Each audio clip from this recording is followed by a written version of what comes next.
Yes, we're live. I'll just wait for a couple of seconds for people to join in and then we can begin. Okay.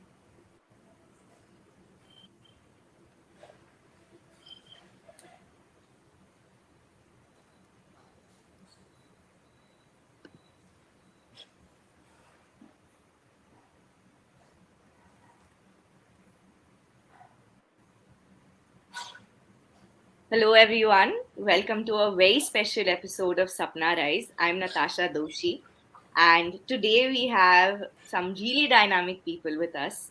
We have someone who needs no introduction at all. Pullela Gopichand is not only someone who plays badminton, but in my opinion, someone who defines the game for the world. He's not only the national coach right now, but he also runs the best badminton academy at the moment. We welcome you to Sapna Rise, sir. Thank you very much. We have Priya Kumar, who's a writer, a motivational speaker, and also a trainee. She's worked with over 2,000 multinational companies across 47 countries, and she's also an author of 15 books.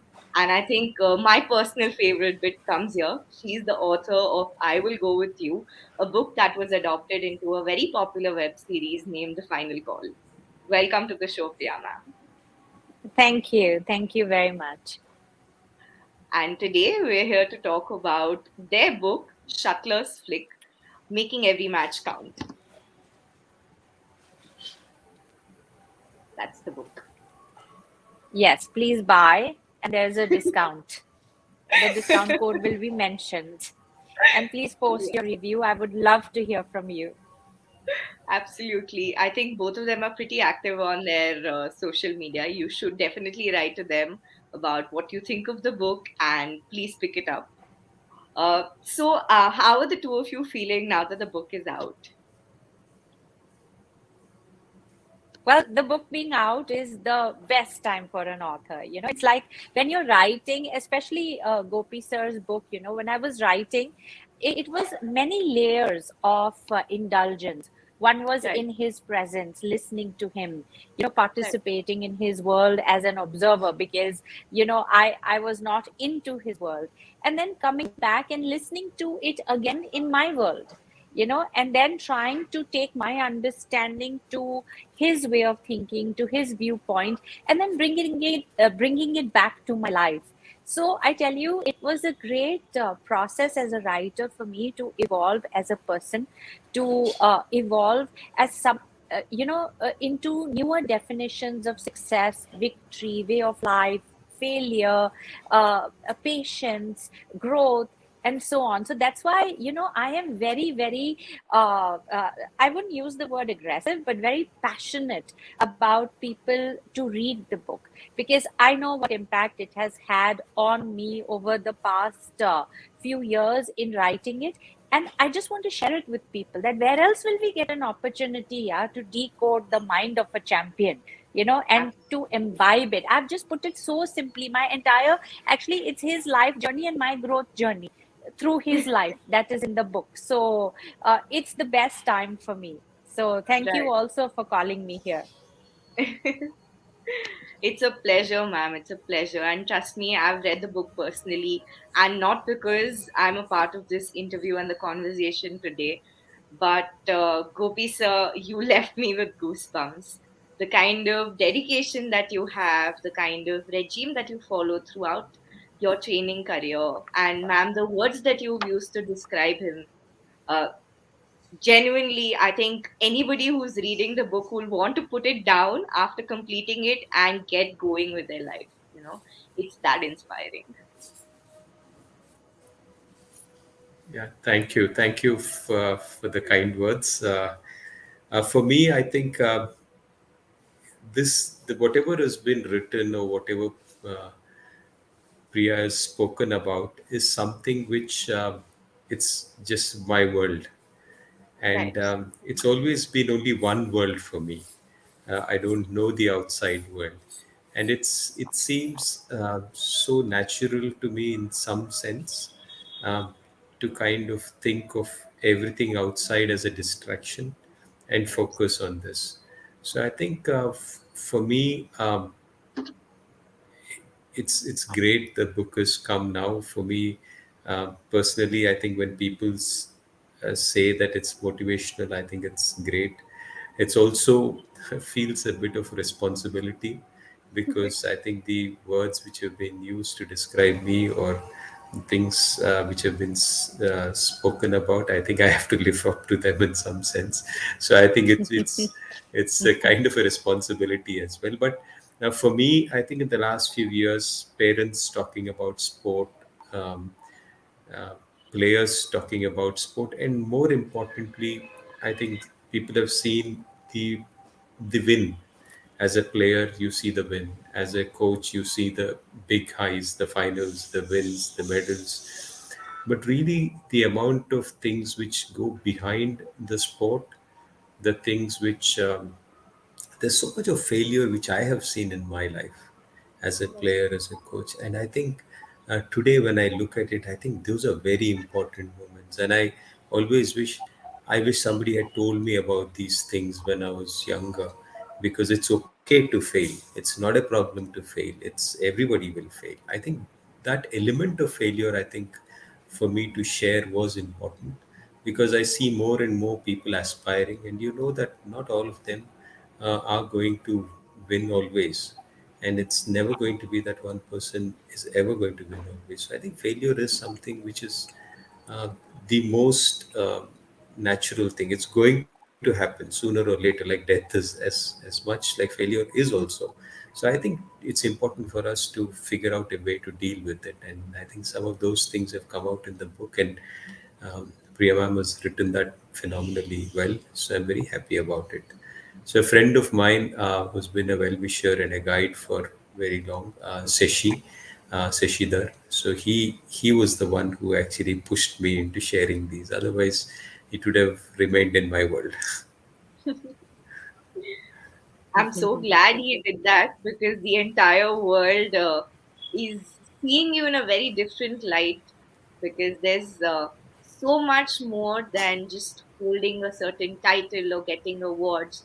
The journey, the hardships, your dedication, all of that actually is brought out in the book, and it really leaves you with goosebumps. Thank you. So, how was your experience writing this, Priya ma'am? Well, I told you it was like a crash course in, it's like a guide to good living, a guide to success, a guide to victory. Is my network okay? Because you seem to have Uh, frozen. Is my network fine? Sorry, I think you're a little Or is it glitchy. glitchy? It's a little glitchy. Okay, wait, let me try. It's like I've already switched like three networks. So Technology. So, Gopi sir, I think while she fixes her internet, maybe I could ask you something. From being a player to being a champion, and now being a coach, uh, how has your entire journey as a sports person been? I think it's actually taken many turns. The initial years was great fun oh till no. the initial years were great fun. Um, it was when you want to play and there's nothing else to worry, that's the best years. And then when your career depends on you playing well, then there is pressure. And post that, your life is really focused on becoming a top player, or having entire life revolving around performance. So what you eat, what you think, what time you rest, where you go, all of these are decided by your playing. So it's almost like your entire life is revolving around sport. Everything is about yourself, your practice, your rest, your training, all of it. And then that transformation, post that, to becoming a coach, where everything now becomes the player, and whatever is important to the player is important to you, and you don't become you are not important at all. I think that transformation was almost 360 degrees or complete in some sense, but it's Right. also a very simple transmission because I think transformation because um, at one level as a player everything is about you, and if you're just able to switch that mirror image on the other side and everything is taken care of. So now as a coach, whatever is good for the player is good for you, and that's what your entire focus is about. Wow. That's amazing. And oh, yeah, mom's back. Yes, sorry, I've already switched like three networks, so hopefully this will work now. I was just asking Gopi sir about his journey as a sports person and, through all the phases of his life from being a player to being a champion and now being a coach. Yeah, yeah. I like his answer because those are the principles of leadership as well. Right, Leadership is moving beyond yourself. It is about raising people, and you can only do that when you're honest, when you genuinely want people to grow and sometimes even grow bigger than you. So I think the lessons as a sportsman, as a coach, directly correlate to leadership. So, and even as a parent, as anybody who is senior and is looking to go ahead in life and to take others along. So, yeah, I totally resonate with him.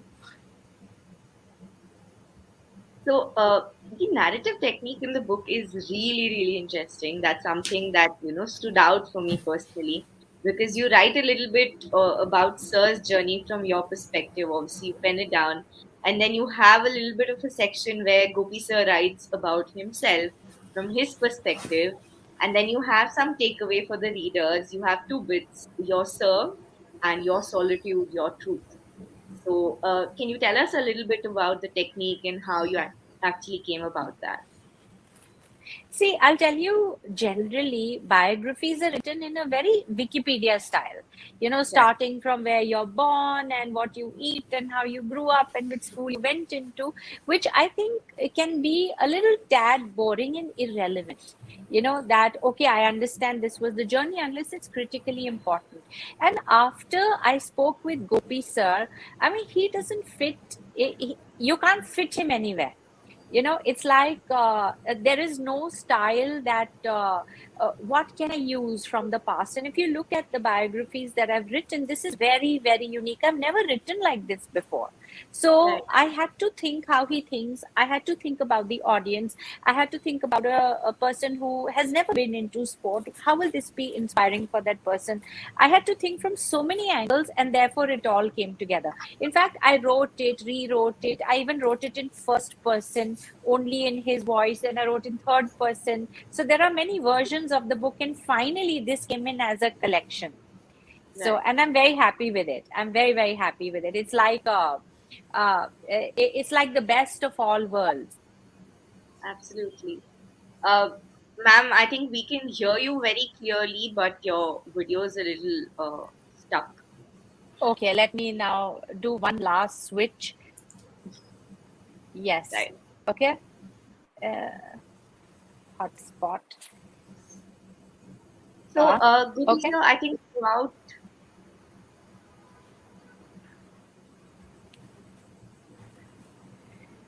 while that gets fixed, Gopi sir, throughout the book, you kind of emphasized on the importance and power of, mental strength. You've always spoken about how you believe that there couldn't be a better tool and more powerful training tool than somebody's mind. So, you've actually quoted this: physical dominance can make you great, but it's the mental clarity and calm that ultimately made you the world champion. So, can you talk a little bit about that and how you actually trained your mind over the years? I think for me, today when I talk about it, I can say it. I was lucky that I had some injuries growing up, and Right, when these injuries came, uh, you're in bed, and I was down, and I needed to figure a way out to come out. And for me, those times of contemplation, those times of reflections, actually helped me come out better and stronger. And right, today, when I look at players, I see people who are calmer, people who have more awareness about themselves, their thoughts, their body, I think they are going to figure it out faster and better. And I think that's a very important thing, because in this whole journey, you will find a lot of people will have talent.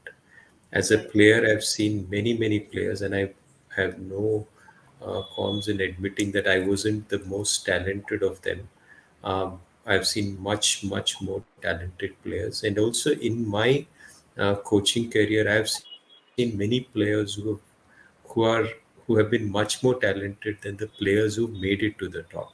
So I think talent is something which is available. There's also physical ability, with a lot of them have the physical ability, Right. but many of them actually do not have the calmness, the emotional quotient to figure it out, and to actually be in uncomfortable positions for long periods of time, to dig Right. deep, make changes in their very DNA, and then make changes in their very foundation. And that becomes an essential quality of winning at the end of it, because you can have great strength and power and talent, and you might win a match or two, or a tournament or two. But I think for you to actually be on that path and produce results over time, I think it's very important that you should have that calmness, and that emotional stability, which is very important. And this is where, for me, mental strength is to be in an uncomfortable position, and to actually still have faith that your journey is going the right way, and then keep pushing on the pedal, even if you don't see the distance mark moving ahead, but you still there giving all you have. I think that's something which I feel is very important in my life's journey, or what I have gone through and what I've seen people from very close. Right. Wow. So, Priya is back. Can you Yes, hear? temporarily. Yes, with the way the network is going temporarily. You were talking about the sections of the book and the narrative technique.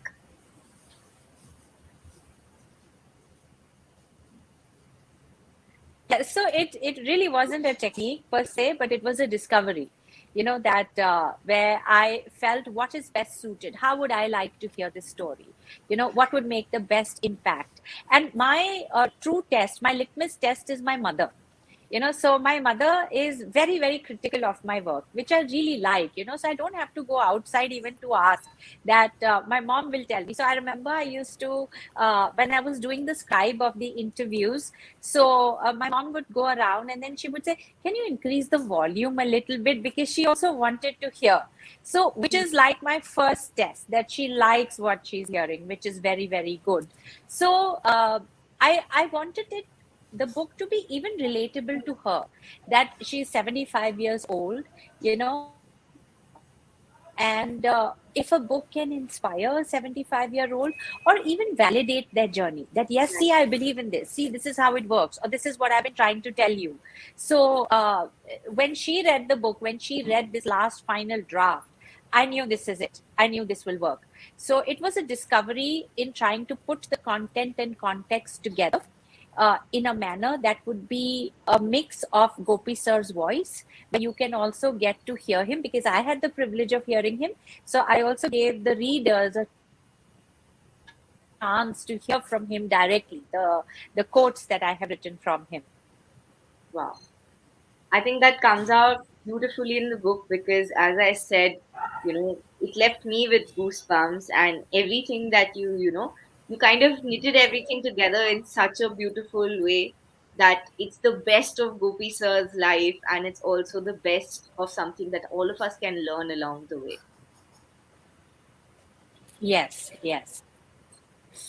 So, Gopi sir, I think one of the most important days of your life, the 25th of January 1995 at the Pune National Games. I just want to ask you, how was that day? And if you could, tell us a little about it.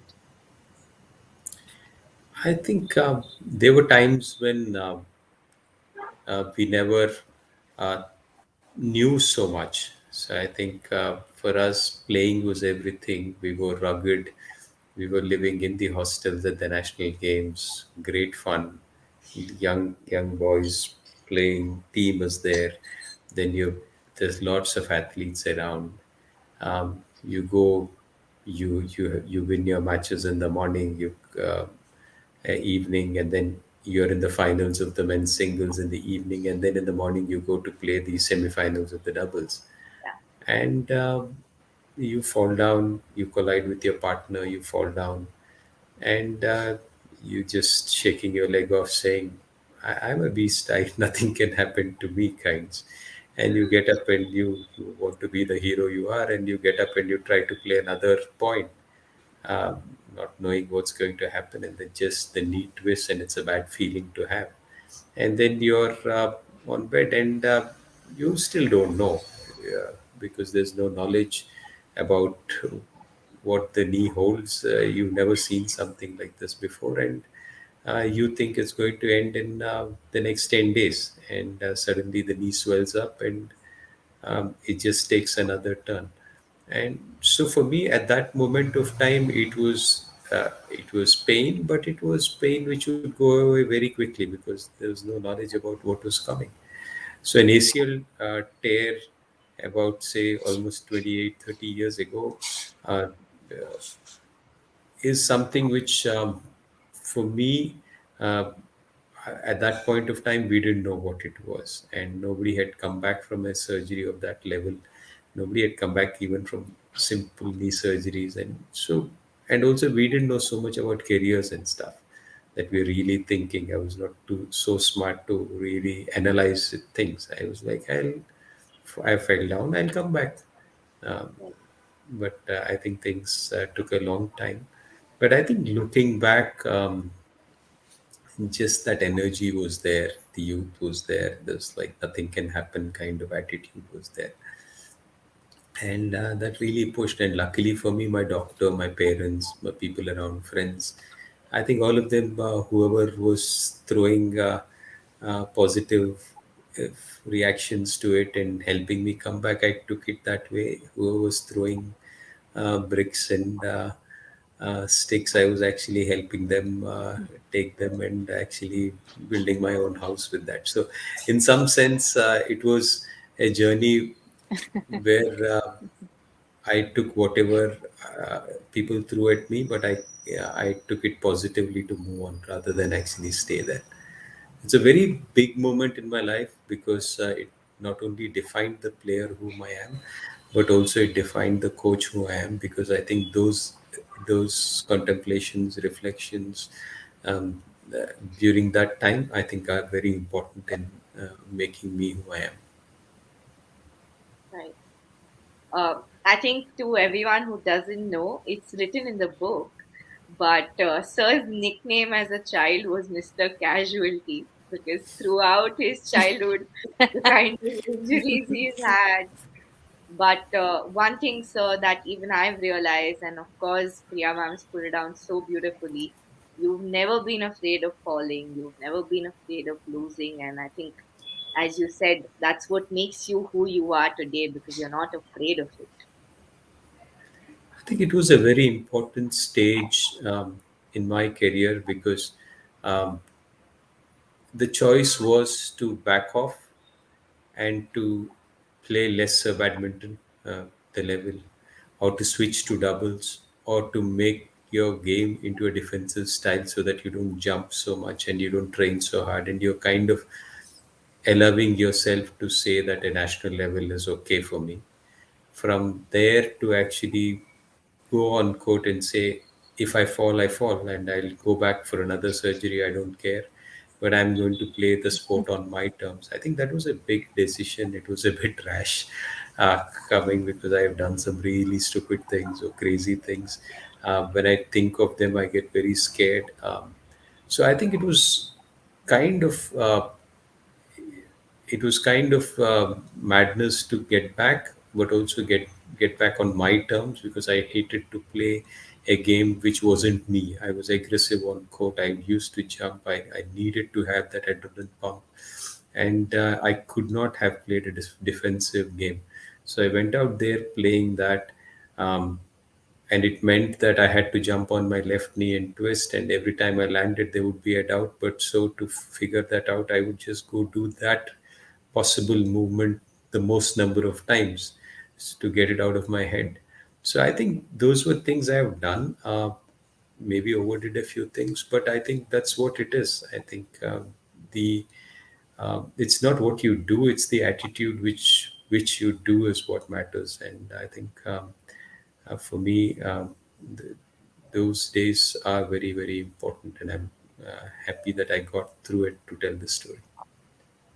But I think that's the favorite part of the book, because that's one chapter that's such a huge that has such a huge takeaway for me. Because to everyone who hasn't read the book yet, Sir would actually use packets of salt tied up on his legs and would work out to strengthen his legs, because back then I think physiotherapy wasn't very prevalent. You would actually practice on your wheelchair.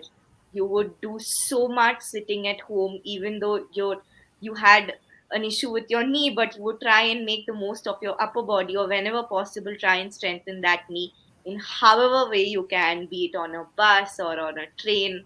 So I think a lot of respect, because that's what a true champion does.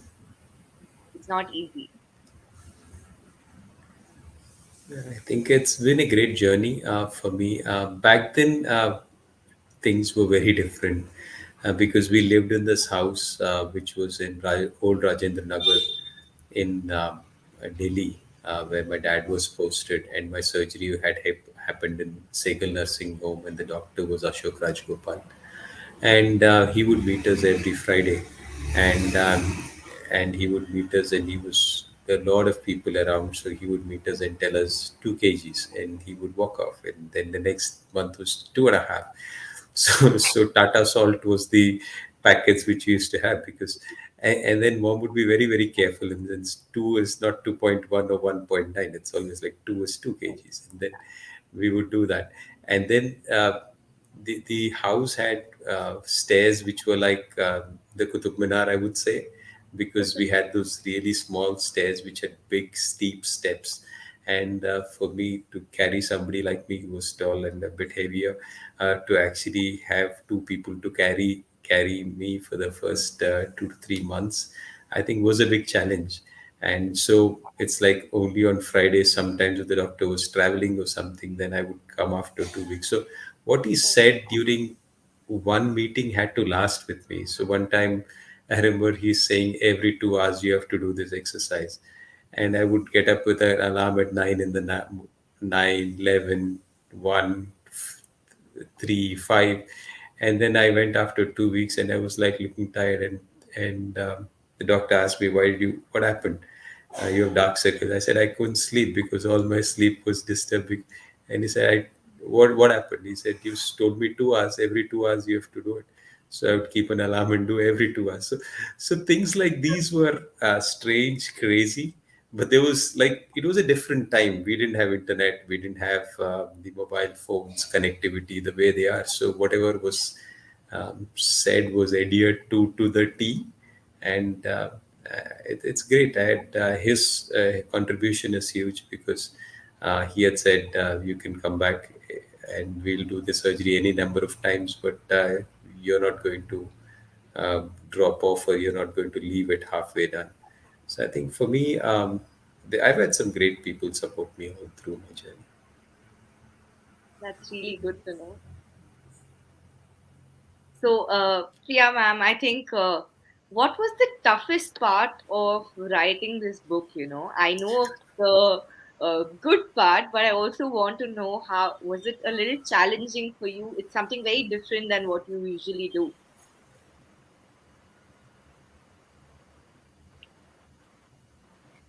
Well, something that was challenging for me was right up in the beginning. You know, Gopi sir is a champion in sport. Okay, I always participated in sport in school, but the slow cycling, lemon and spoon, and the sack race and so on. So that has been my participation in sport. I won gold medals in that. Yeah, so because I would very carefully select the streams where all the fast runners were not there. So I just had to Right. be faster. That's it, or slower. So now to work with a person who is disciplined, who, because as a sports person, my God, your discipline is to another level. So I mean, he wakes up at 4 and perhaps sleeps at 9. I sleep at 4. Yeah, because I'm writing and creating and painting. So it was literally like, is there, I mean, will I be able to do justice to this? So when I met Gopi sir, it was like home, that we're in different fields, but it's literally, it was so refreshing, it was so reassuring, his story, that I felt that if I get it, if I have understood it, if it's impacting me, even that initial conversation when we just got together to get to know each other was such a high impact, that it was my mission, to participate in his world and to take away whatever I could. While he is a champion in badminton, how can I be a champion as a writer? How can I be a champion as a reader? How can I be a champion at whatever I do? So there started the journey. So the difficulty was, I think, very short lived. And one of the most powerful things, like Gopi sir was saying right now, one of the favorite things that in the book that reach out to me even today is that you cannot be a sports person if you have not made peace with pain and injury. You have to take it in your stride. You literally have to expect it and move beyond it. And I feel, to be successful in life, you have to make peace with pain and injury and losses and falling and failing and so on. Expect it. A player goes through it every single day. Like you said, Mr. Casualty, that's the nickname of every achiever. Mr. Casualty and Miss Casualty. If you've not run into trouble enough times, means you're not trying. You're not trying anything different. You're not taking the risk to be crazy, or you're not following things to the T. So it is just so reassuring. Yeah, that's I, really So although it I was a think pleasure all through. I think she's been very nice, but I think I've been difficult to talk to because I've kind of, yeah, normally would be speaking very little, but she made me speak a lot.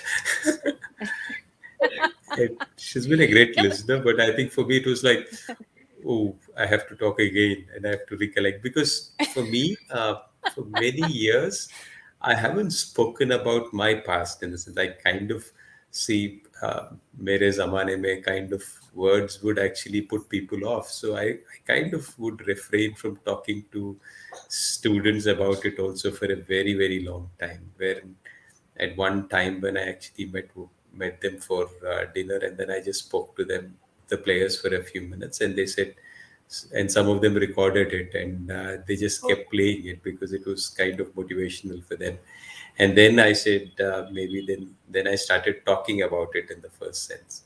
But I think for me, I think one of the things which she's consciously for a long time before we writing once the book was started writing consciously tried to keep it away from being a typical sports biography in the sense that I want Priya has been very clear that I want this story to be appealing to people who are non-sports persons as well, people who come from the non-spat sporting background should appreciate it as well, and it should not become another sports biography in that sense. So I think that element is something where I'm very happy because the the way she's broken it down, the way she's the writing style, I think is something which definitely is something which is very special to her. And I think thanks to her experience and her own journey, I think there's a huge amount of input from that side which she has given. yeah. I couldn't agree yeah, and more see, with you. And I believe that success principles are interchangeable. I can take his best practices, tweak it a little, and use it in my life. And as I tell you, it was also from a viewpoint of sharing that I felt so many changes in my life. Discipline became a keyword. Otherwise, discipline was never my thing. My grandmother used to call me manmoji. जब मन करेगा तब करेगी. It's like that. As I feel versus this is what I have to do because it needs to be done. So I wanted to put it in a manner that taking Gopi sir's success philosophy, his success journey, and breaking it down, literally breaking it down, so others can also follow it. So I was speaking to a group of people and I said, look, it's all articulated there. He has been kind enough to share his journey in all honesty. I have put in the effort to write it. Now, what excuse do you have that it's not working and I couldn't make it? So basically, with this book, I have stolen every excuse any person can make that I didn't get the right guidance, or I did not know, or nobody came to help me. That's exactly what we're doing. Even in this moment, after the book is done, that is exactly what we're doing.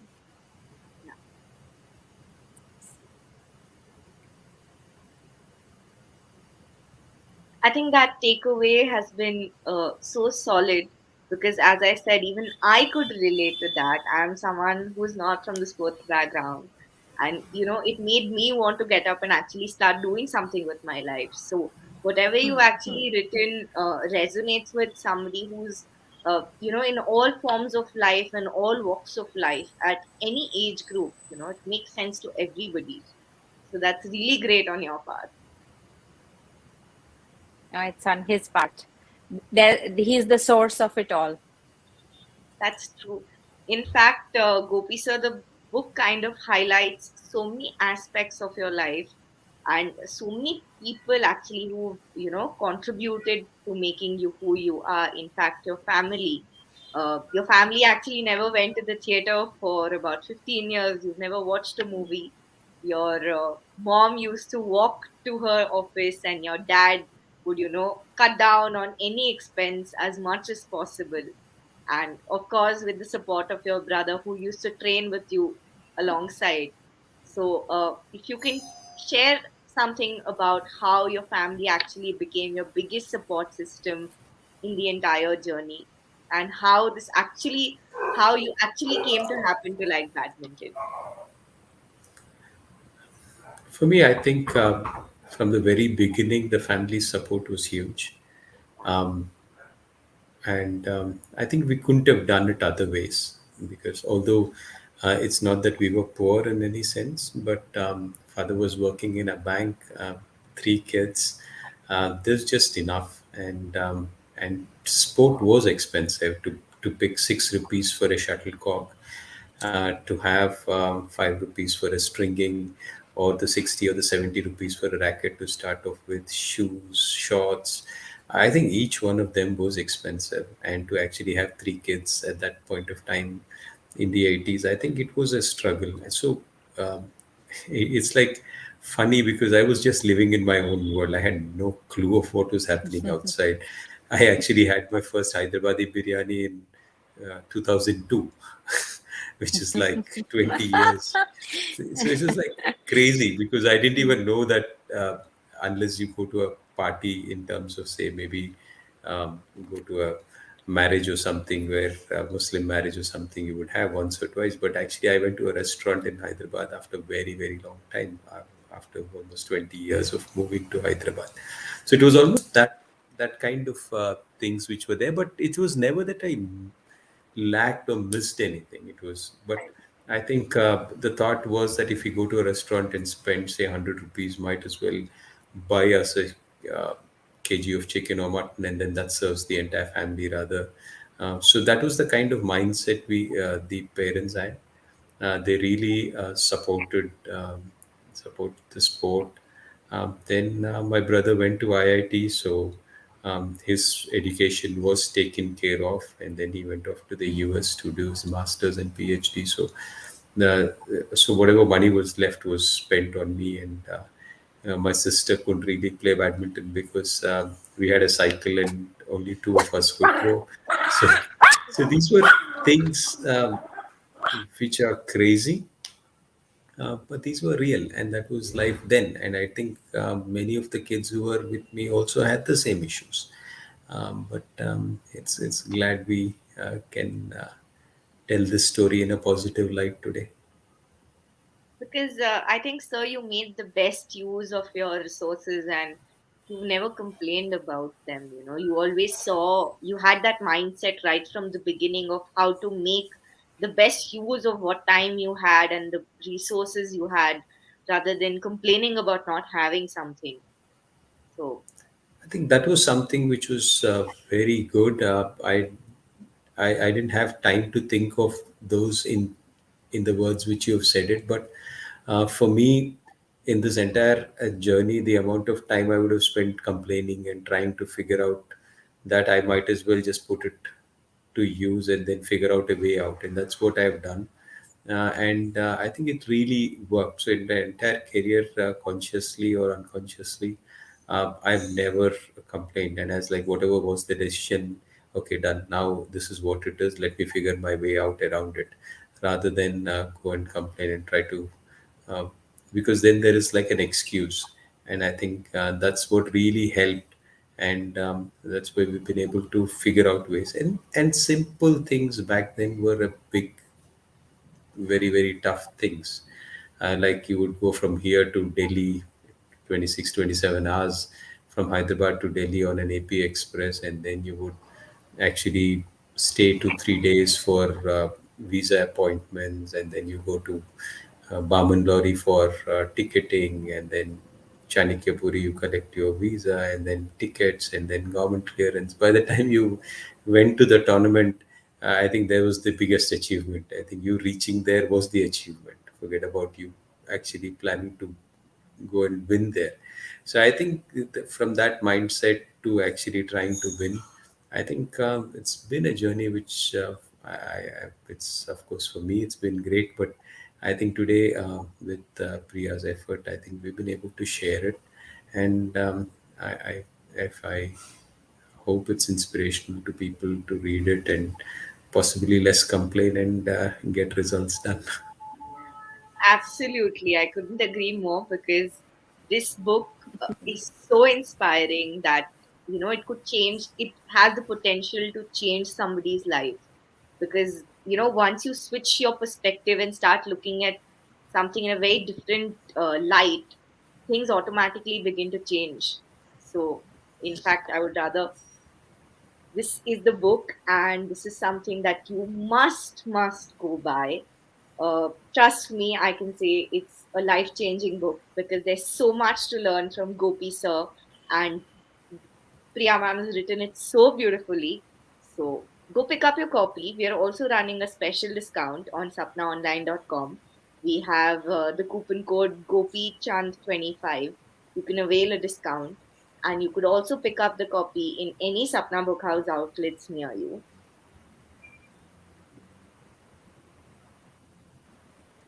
How nice, yeah. So, how long did you take to write the book, ma'am? Well, to be honest, I really didn't want it to end. So it's like the interviews would be such an amazing process. And every time I would tell Gopi sir's friend, Mr. Shashidhar, I'd say, okay, I'll go for one last meeting to see kuch reh to nahi gaya, is everything covered, and or maybe something new. And every time I go, it's like a new beginning. So I come back richer. Then I go, I come back richer. So at one point, they all said, I don't think you want to end this book.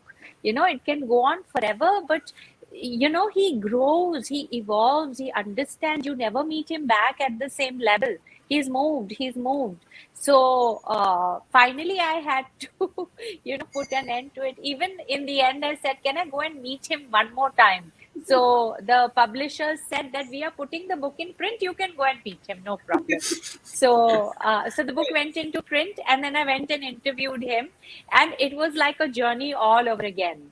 So it took me a bit to get more information. I had on my phone Google Alert.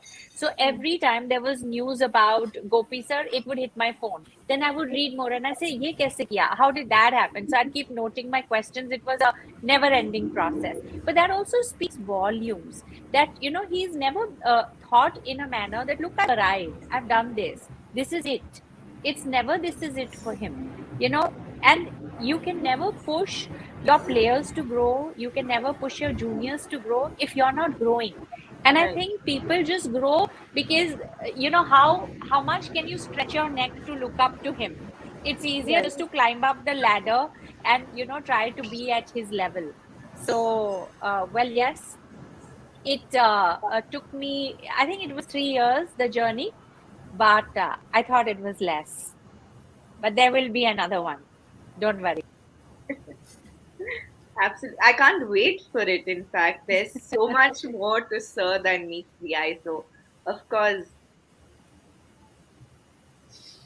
Yes. uh, as you're saying, it's so difficult to end a conversation with the two of you because, sir, there's really a lot to learn, and it's so inspiring, and I think it's so heartwarming to see how humble you are as a person because, for somebody to be at your level, usually there's a lot of air and there's that kind of attitude that, you've achieved something in life. But speaking to you, I think I've started respecting you even more than what I used to after reading the book. So it's really amazing to see how humble you are and how warm and down to earth you are.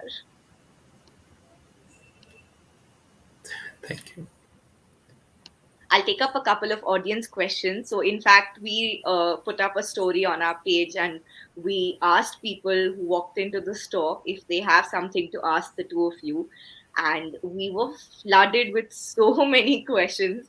I've picked out the best five questions. And in fact, I would have loved to have this conversation for longer, but we're falling short of time.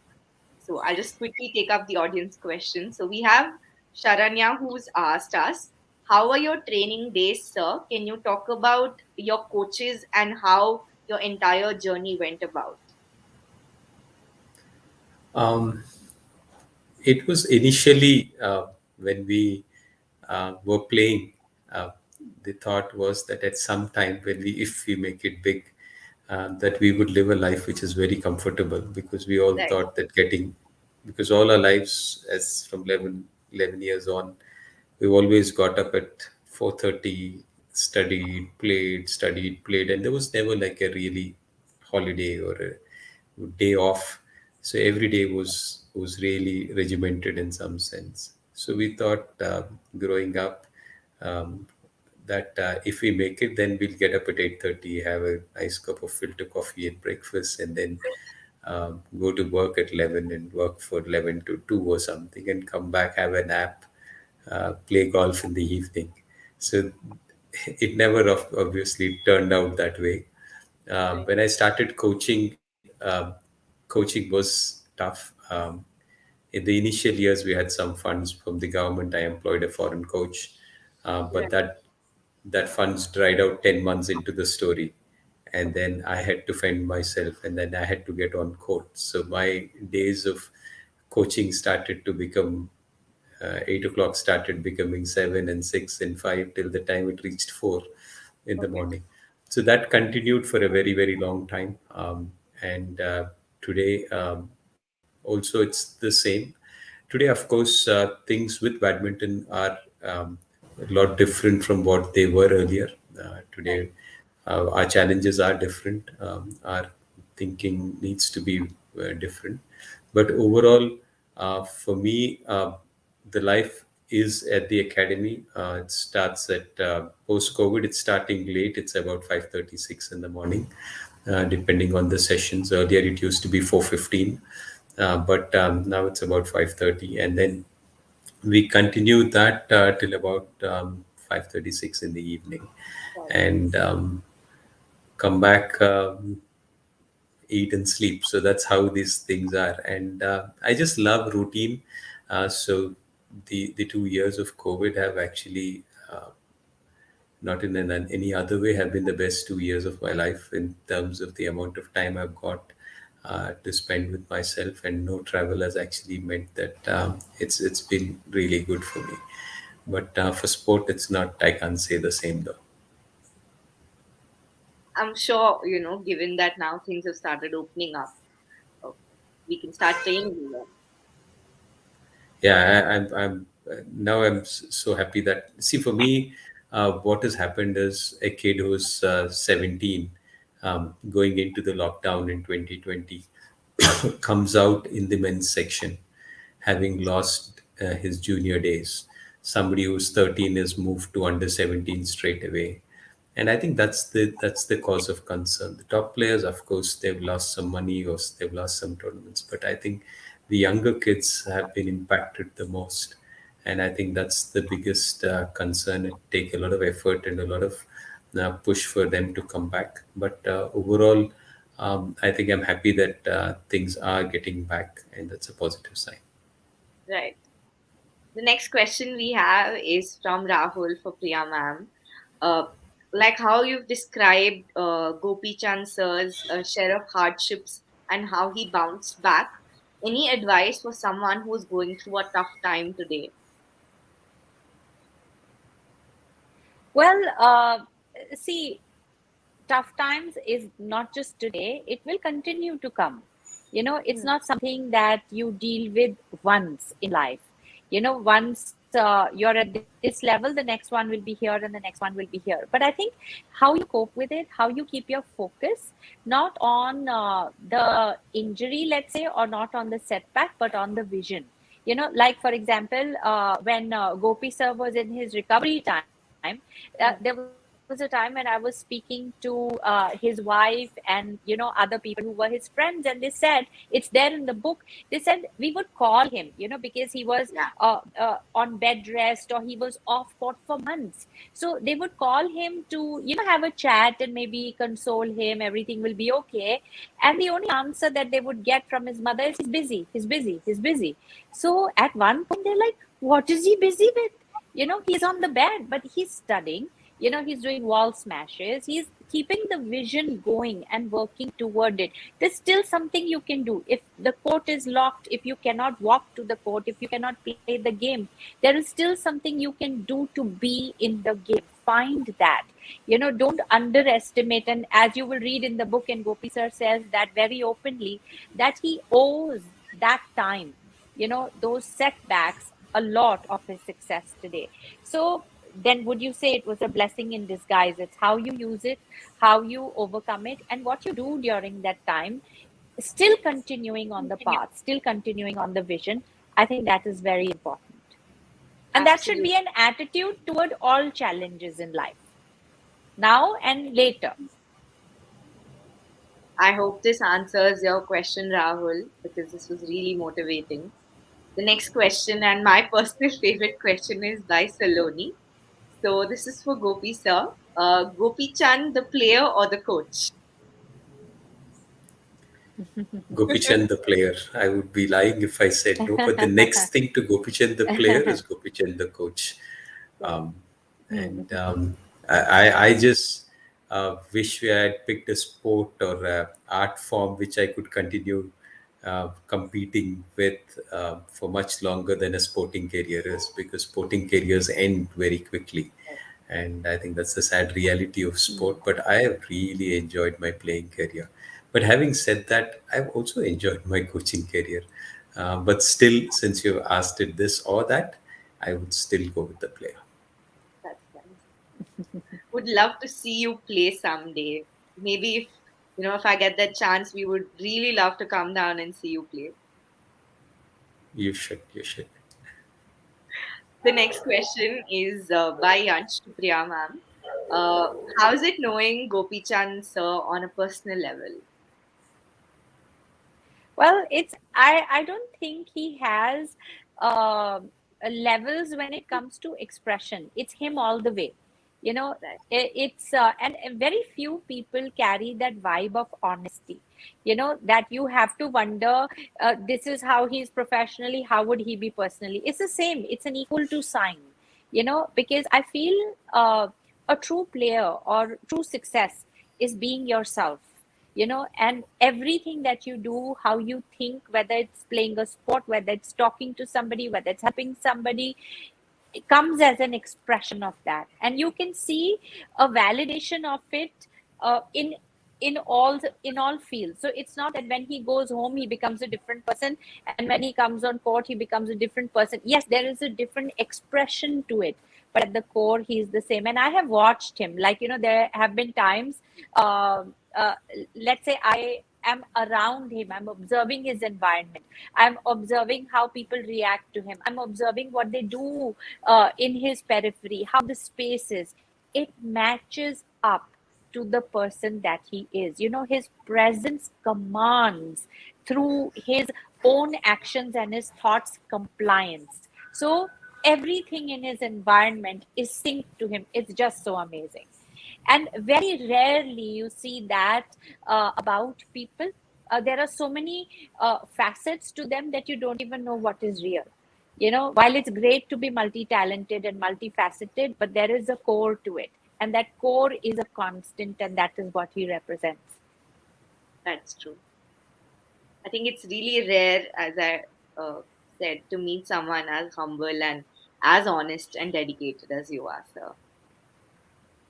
For me, I have a close friend called Pradeep, who's been like a guide for me. I've known him for more than 20 years. He says something which I always remember. He says, is if you are a celebrity, you owe it to the society. It's not a privilege, it's a responsibility. And then he also Oh, says very that well said. the meaning of celebrity is that these people don't have a different life. They have a personal life. Everybody has a personal, private, and a professional life. But the meaning of a celebrity is that all of them are equal to the same. And I think that's very important. So I think when you are in public spaces, when you're in spaces in front of children and people and students, I think one as a teacher, you cannot make a mistake. I think that's one thing which is very, very important. You just on that razor edge or the knife's sharp edge where it's important that you don't make a mistake. You're conscious of that all the time. And I think as somebody who doesn't remember many things clearly, so for me to fake or lie is going to be very difficult. So I might as well just be the honest person who I am. And that's what I think it is. Wow, that I think that's one of the sweetest things I've ever heard. The last question is from Yashwant. The question to you is tell us about your academy and the little insights about what the facility holds. We have about 17 badminton courts right now. We will have 23 by the beginning of next year or April next year. Right. We have a Kotak Sports Science Center which is coming up, which will have a huge setup for sports science. So we will have more than accommodation for more than about 150 people to stay at the academy and courts. So when I started off, it was that I started off. Uh, there was struggle for simple things: courts, shuttles, coaches, players, therapy, trainers, all of these things. So in my dream, it was that all of these things should be available at one place. Today, thankfully, we will have all of them at one place. Although things have moved on from when I started, when I won the All England to now, lot more places, lot many places in the country also boast of great infrastructure. But I think it's going to be a huge help for players from across the country to actually get all of the scientific support which is needed for international sport in the present day. It's so great that you're doing this. I think, as I've rightly read in a couple of places as well, it's safe to say that your I think academy is one of the best badminton facilities in the world.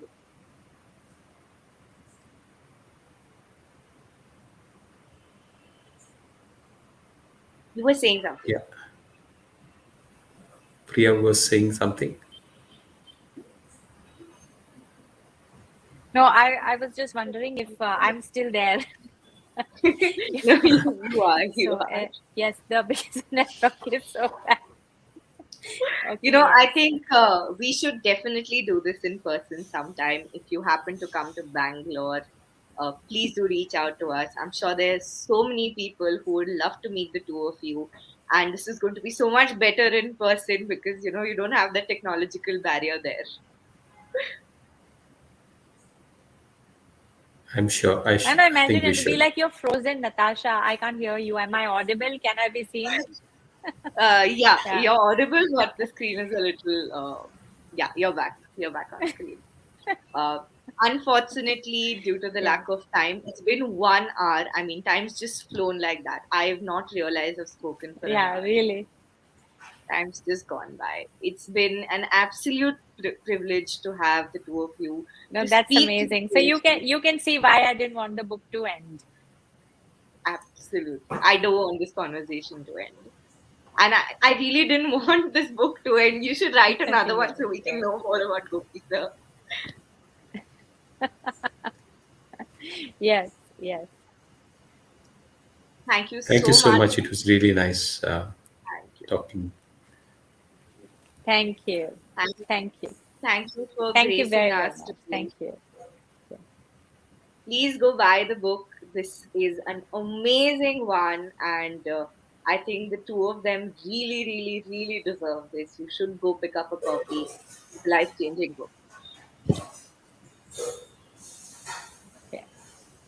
Thank you. Thank you so much. Thank you. Thank you. Thank you. Thank you, Gopi sir. Thank you, ma'am. Thank you. Thank you. Thank you.